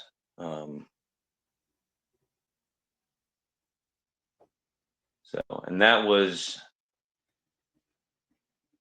quite a sample. There was a point where I had so many of these because I didn't want to, like, everything was a holdback. I didn't want to sell anything. And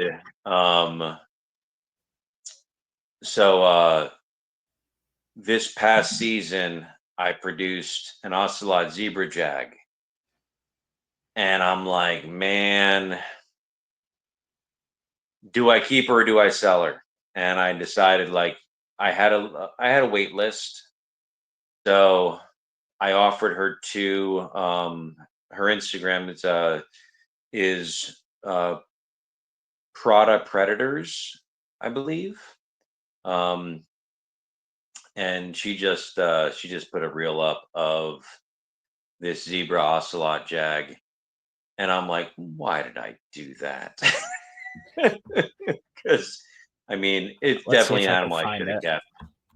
Yeah, definitely an animal I should have kept.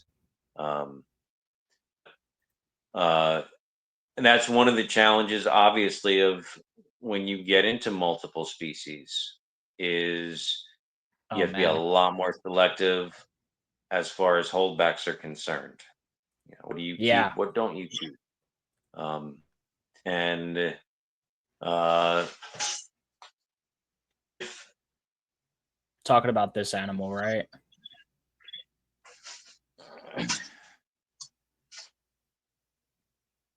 yep, that's her. Yeah, that's real Yeah, nice looking. yep. So, um, Alexis is a really, really cool keeper. I've known her for a pretty long time. So I'm glad she has her.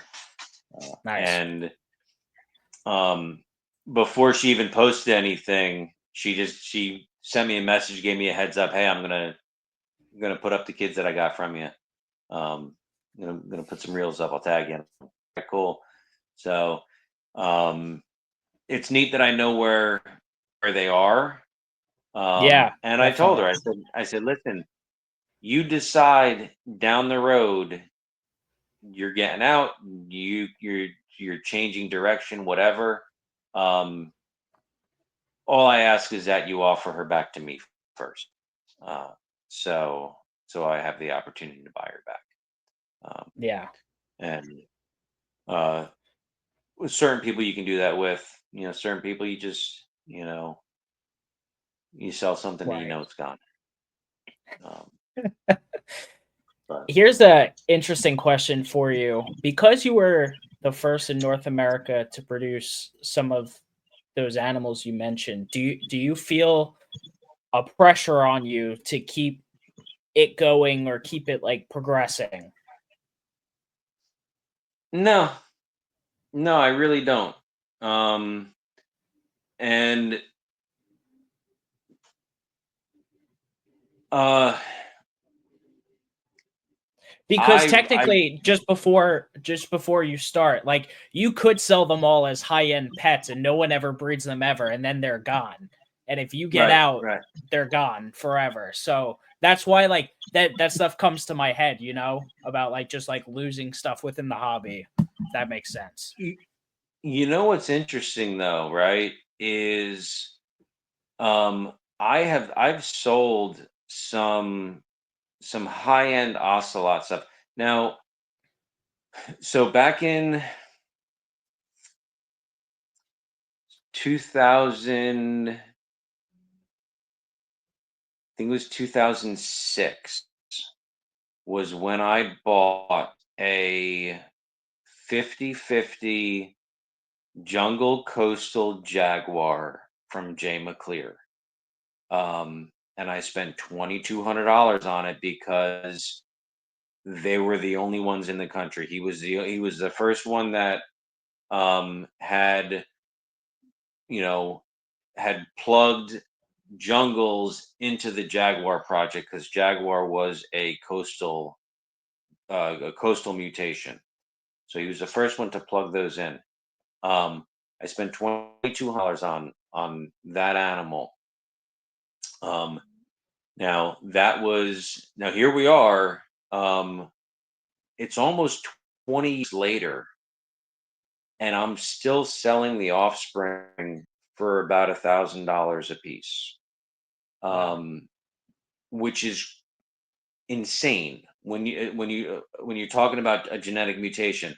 So over those 20 years, I've kept on selectively breeding for the brightest, best, cleanest yellows possible, um, and only selling this solid animals. Uh, some of those animals I sold for pretty high price tags as pets, where people would. I've had plenty of people over the years that say, "Hey, listen, I want something that looks like that, and I want to put a huge enclosure in my living room, and I want that to be the focal point of my whole living room." Um, and it's like, okay, well, this is what we can do. Like, and I know I've got animals out there that people have bought with that in mind. They're never going to be bred. They are going to spend a lifetime of just being beautiful eye candy in someone's living room, and I'm fine with Yeah. that. Um, I um, this season not breeding anything.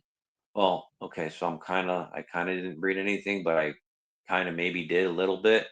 'Cause, um, I I did put one pair together, and it's like, well, poor Clockwork, man. I thought he was gonna rub his friggin' face off. He was so horny.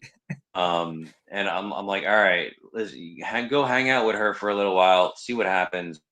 Um, so I'm expecting eggs, probably around the 5th of May. I should have a clutch. Nice. Uh, and they were only together for maybe a week or so, and it's like, you know what? I hope you got it out of your system, pulled them out, didn't put them back in.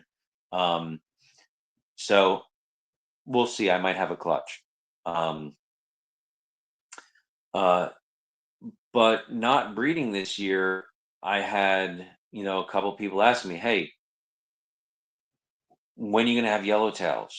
Um, when are you gonna have more blacktails? When are you gonna have more?" I've had um, one guy in particular.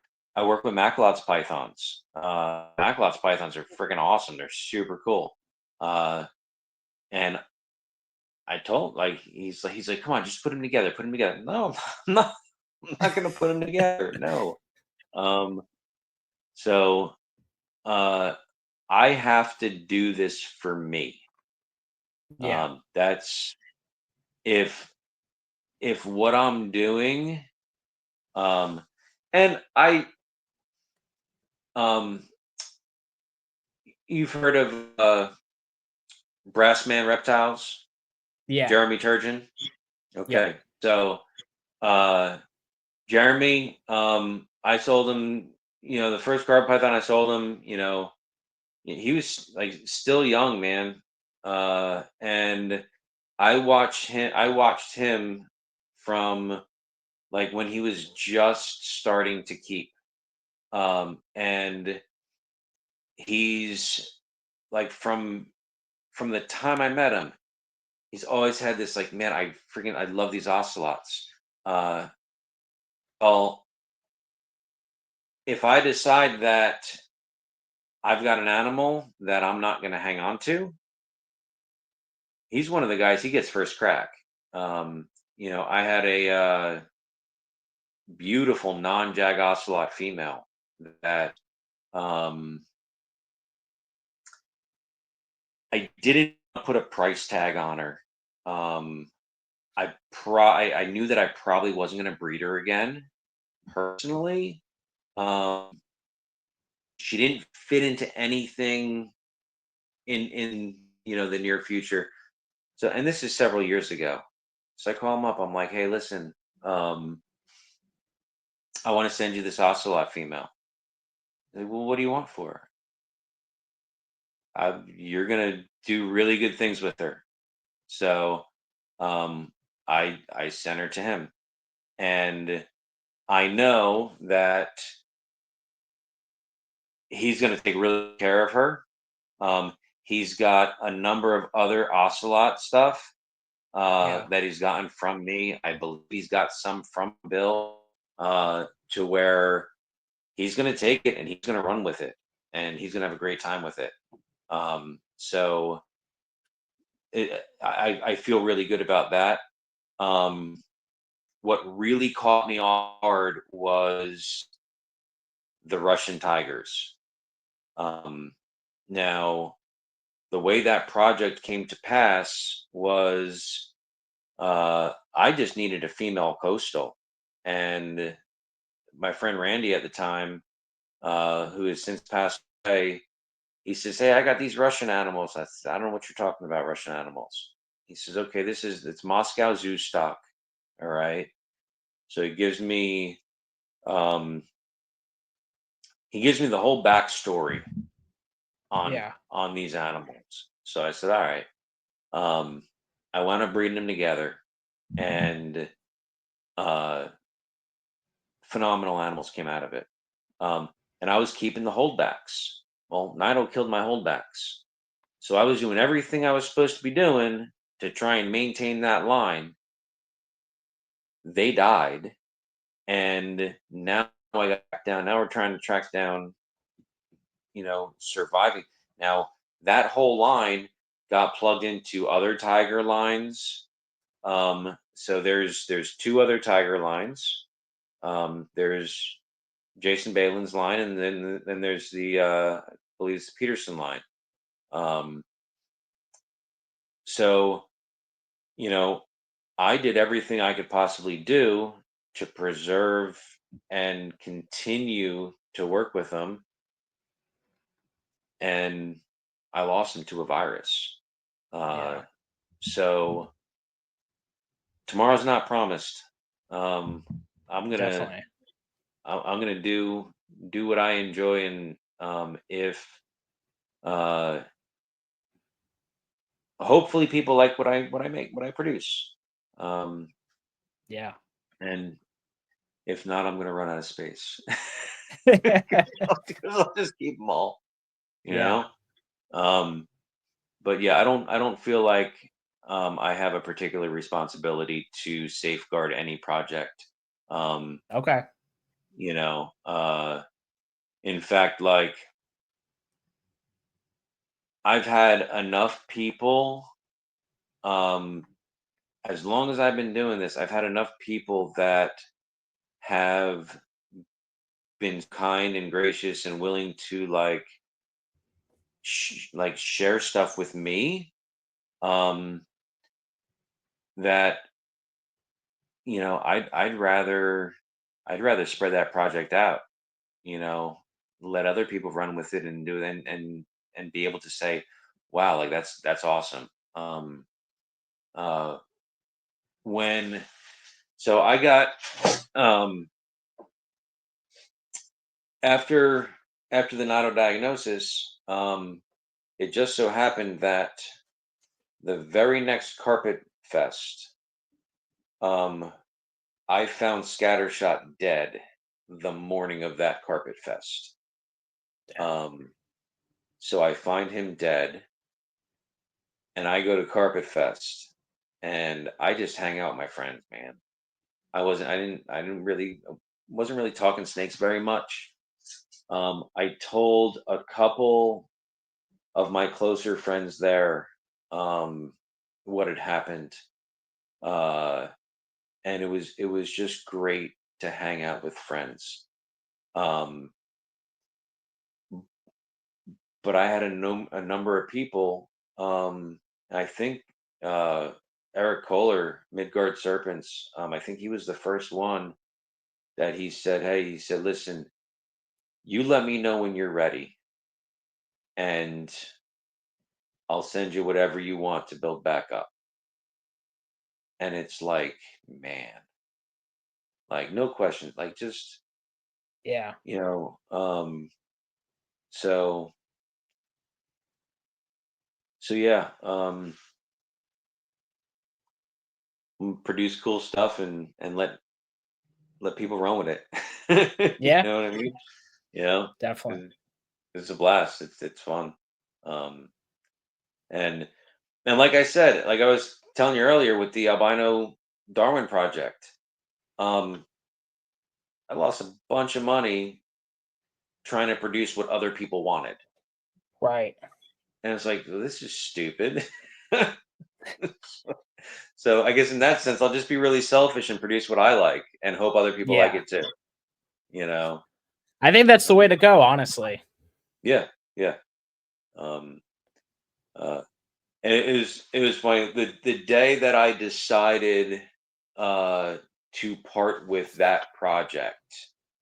Um, my my founding female jungle had just laid me 31 eggs. Oof. Um, and she's a female. Like all my jungles, I go like, and this is just how I am about the black and yellow. Um, the black and yellow, man, that does it for me. Like I go in and I see this electric yellow, this velvet black. It's like, yeah, that's what I want to work with. That's what I want to look at. Um, and uh, so I'm enjoying working with these animals, right? She gives me 31 eggs, and I know for a fact that pairing $500 to $600 a piece, no negotiation, and no problem selling out. Like, so people were really excited about it. They wanted it. They wanted these. I was excited at every single baby I saw come out of an egg. I was excited about it. Right. Yeah. And I got like $10,000 worth of, of an albino project that I'm like, yeah, I wasn't excited about it. You know, I want to be excited about every animal in my room. That's what I want. Yeah. You know, Definitely. um, so and right now I'm kind of at a point where I am. Um, so Awesome. and and I think a big part of that was like switching things up and a little bit more variety. So Yeah. I think that kind of segues into one of my wrap up questions here, which we were about to go into. But what's a big motivator for what keeps your fire burning, your passion going for these reptiles every day? um yeah, I like the uniqueness of them and the color and the variety of what I work with on a personal level that keeps me going. But what what really keeps me going on like a broader level is um doing some of the shows and the younger people that are still getting into it. Yeah. And um especially when they're getting into the more obscure species. You know, I was just invited back to um, my son's school for his science class, and it looks like I'm going to be there pretty much most of the day. But that man, that fires me up Yeah. because this is great, right? So I don't remember her name, but when I got set up, and I pretty much set up a table very similar to what I do at an expo, with minus all the babies, right? And when the kids are coming in, I'll tell them right off the bat, hey, anybody that doesn't want to be close to a snake, I want you to sit in a very back row. and we won't come close. All right. We'll keep our distance. If you're scared, we understand. You're not gonna have to come close. You're not gonna have to touch, nothing like that. So this one girl, she was so sweet, right? She was scared. All right. And she's all the way in the very back. And by the end of the day, so she was one of the later period classes. By the end of the day, I let everybody that was in the class, okay, if you want to, I had all the snakes were out. And so there were half a dozen snakes being handled Okay. under supervision by these middle school kids, right? These junior high kids. Um, and this girl was still sitting in the back, only she was wearing Felix around her waist and her neck. Felix is my adult male yellowtail Crebo. Okay. So she's got this giant colubrid wrapped around her body, and she's having a conversation with her friend like it's normal. Like they're just like chatting, and I took pictures of them having this conversation because like she forgot, she became so comfortable that she forgot he was there, Yeah. right? And watching that, like, that fires me up. Like Yeah. that I gets me so passionate about this. Um yeah, it's like you can't beat it.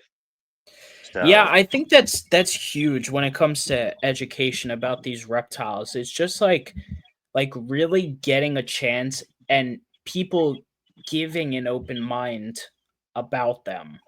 Um my girlfriend, she's in the other room. If she can hear me, she's going to be mad at me, but like she will not give any of these animals a chance. And I keep trying to tell her like if you just let me like try to teach you, right. like I think we could break that innate fear that you have. And I think it does work for most people when it comes to like anything. Or maybe not anything, but at least snakes and reptiles and stuff. It's a matter of just learning and observing and seeing, and then you get to realize, oh, this thing isn't that bad, you Right, know? right. Yeah, yeah. Um it's it's pretty neat. Like I did a video where just showing the different defense responses of different species. And I used a carpet, an Argentine boa, and a ball python. The ball python curls up in a ball. Argentine boa opens its mouth and just like hisses and growls at you. Um, and the carpet python just tags you. And that's just what they do. Yeah. Um, and th- all three of those behaviors are born out of the exact same motivation, which is I'm scared, I need to protect myself. Yeah. And it's hard.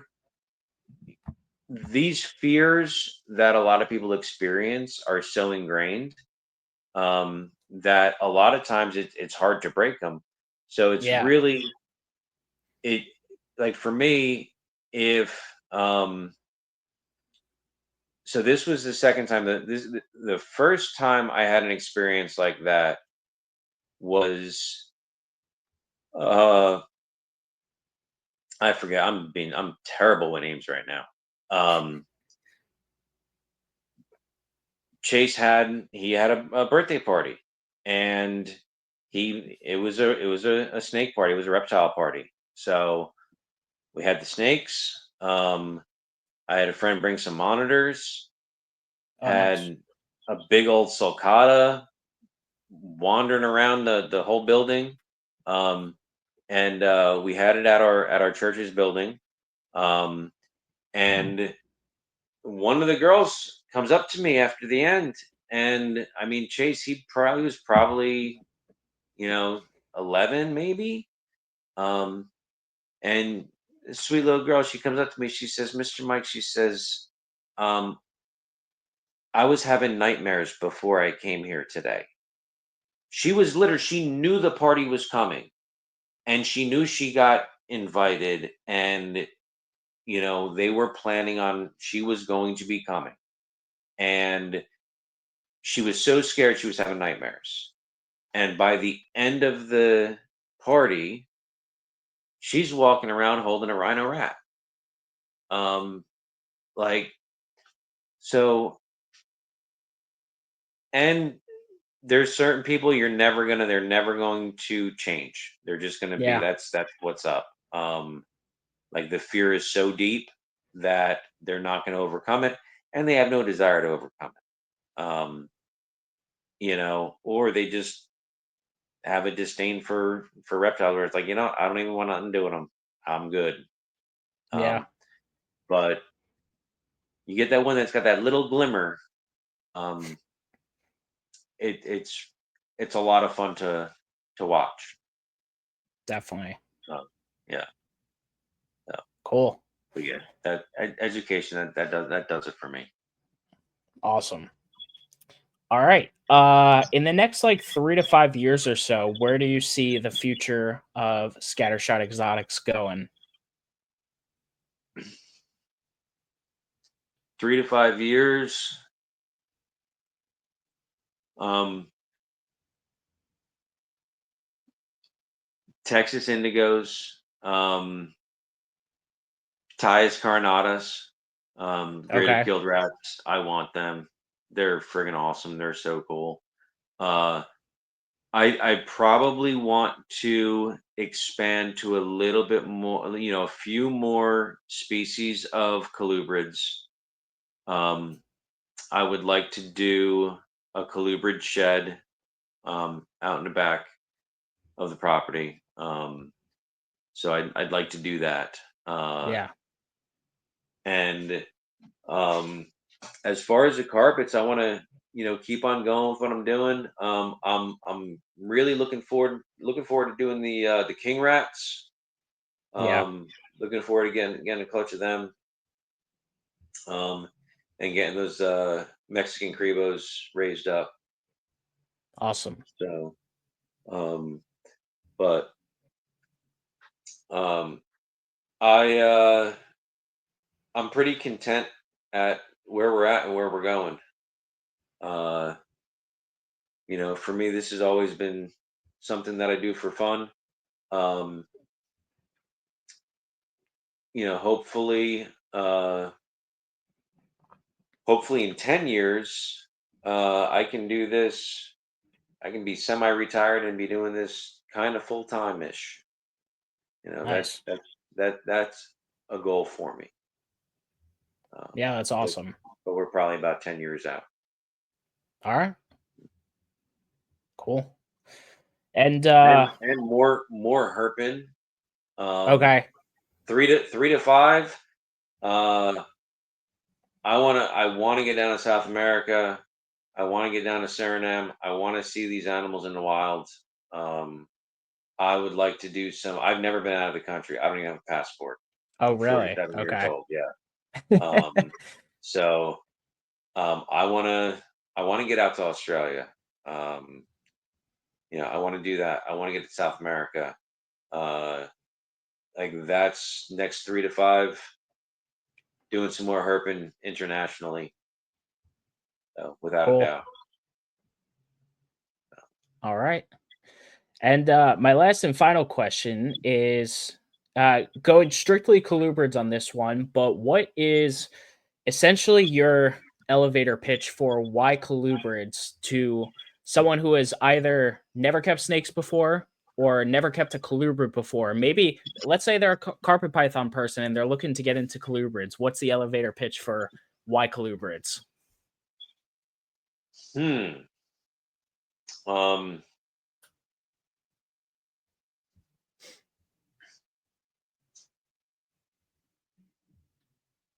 copious amounts of feces probably isn't on the list, is it? No, no, it's probably probably not on the list.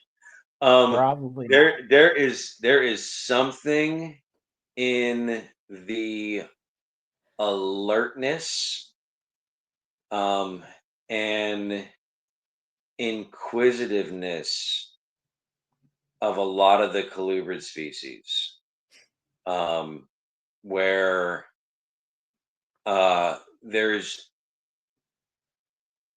there's more going on than I think a lot of the python species. Um, Pythons were like that was like they were really really big. I mean, they're still big for me. I still love pythons. Yeah. Um, but there's something with colubrids that um it's kind of hard to put your finger on it, just the way they interact with you. Um, More so than boids, I would Interesting. say. Uh, that's probably what I would say. That and variety. Um, you know, if we're going to talk about why colubrids in general, it's like, okay, well, what kind of colubrids do you want? Like, because Exactly. I So many mean, species, oh so man, many things. you know, uh, heard you talking about your cockeye, right? Yeah. So you you've got them, you've got the rhinos, you got the laticincus, you like there's you know one of like we've got the eastern kings out in the pines. They're fascinating. You Yeah. look at the courtship with a lot of the colubrids also. um you know my my yellowtails are great, which I can't even figure it out. But so I've got like this I got this wild caught female that will just, you know, she's like a chainsaw. Put the male in with her and they will cuddle up all year long. No aggression from either of them towards each other. I could probably I'm not gonna try it, but I could probably co-have them year round. Um, my blacktails, my blacktail male gets, you know, 24 to 36-hour conjugals, and that's it, because he'll kill the female. I have, uh, you know, during the season, it's we pair them up and monitor and observe and pull them when it gets too rough, and then Chase comes down and we dress her wounds. Um, like it's there's a level of excitement that's a little bit different. I think with Yeah. Clubruption also, Definitely. where they'll keep you on your toes. Oh yeah. They will. We're cleaning cages in here yesterday, and my youngest Max, he's doing water bowls for all the babies, and I'm cleaning Frenchie's cage, and she's a wild caught, and I take her hide out with her in it, and she decides that she's going to go for a cruise, and she, you know, comes out of the lid, and it's like, all right, well, now I got to wrangle you back in, and um, yeah, they keep you on your toes, Yep. but yeah, they're fascinating animals, and like no matter like when people the question, what's the best beginner snake, right? That's the question. It's like, okay, well, first thing you need to do, like, what do you want from a snake? All right. Yeah. What do you want? What type of behavior fascinates you that you want to be able to see and interact with during the day? Um, what size are you comfortable with? What colors do you like? You know, what types of activity? Like, do you want something that's just going to be like hiding and kind of like a little bit mysterious, a little bit cryptic? Do you want something that you're always going to be able to see? Like, because chances are there's a Colubrid that's going to fit the bill. Yeah. Yeah. No, and You you're know? right. I mean, well, of all the beginner snakes you can name, there's so many things you can choose from. So many animals that are relatively easy to take care of that could fit the bill for that respective person, you know? Right. Yep. Yeah. Yeah. Yeah. But All right. yeah, that'd be my my take on Colubrids and why I like them. I didn't think I was gonna fall as hard as I did for the Crebos. I didn't. Yeah. I'm like, man, these things are awesome. Yeah. I think it's interesting. I think Python people like yourself, because you were originally, a Python guy. I think they get pleasantly surprised when they start keeping colubrids and these other species and get to see and observe all these things that we kind of talked about earlier. Well, yes and no. I will speak on behalf of all the carpet python people.